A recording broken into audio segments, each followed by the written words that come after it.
زۆر گرنگە کاتێک تۆ ئەڕۆی بۆ لای نەخۆش ئادابەکانی نەخۆشی بپارێزی، ئادابەکانی سەردانی نەخۆش پارێزی. وە گرنگترین ئەو ئادابانە ئەوەیە کە ئەچی بۆ لای نەخۆش کەم دانشی، حتا بۆت ئەکرێ ئەوەندە دابنشە کە ئەو دڵی خۆش ببێ و بارد لەسەر قورس نەکرد بێ، ئللا لە حاڵەتێکا کە بزانی نەخۆشەکە پێی خۆشە زیاتر دانشی، ئەویش هەر جارێ نەجارێ ڕوخسەت وەربگرە، هەر جارێ نەجارێ ڕوخسەت وەربگرە. هەندێک خەڵکێ ئێستا ئەچن بۆ لای نەخۆش، خۆشەویستەکانم،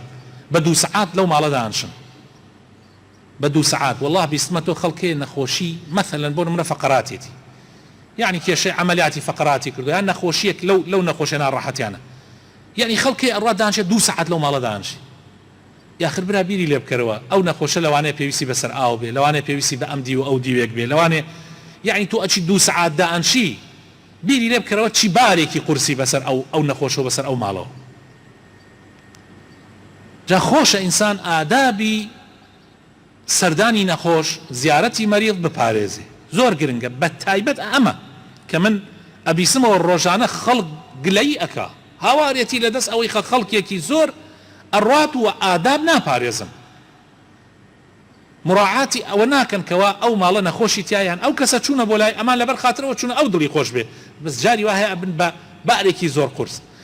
جاری وایە خەڵکی ساغیش تو ئەگەر زۆر دانشی لە ماڵێ بێتاقەتە بێ، ئەڵێ ئەگەر میوان زوو بڕوا بارسووکی خاوەن ماڵە، هەر لە حاڵەت ئەتیادیشە، میوان پێشینانی کورد فەرمویانە میوان زوو بڕوا بارسووکی خاوەن ماڵە، ئەی ئەگەر کابرا نەخۆش بێ طبعاًەوە زۆرتر پێویستی بەوەی هەیە تو زووتر هەڵسی. داواکارم ئەم ڕاعاتی ئەمە بکەن ئینشاء الله تعالی لە ڕۆژانەی ژیانتانە.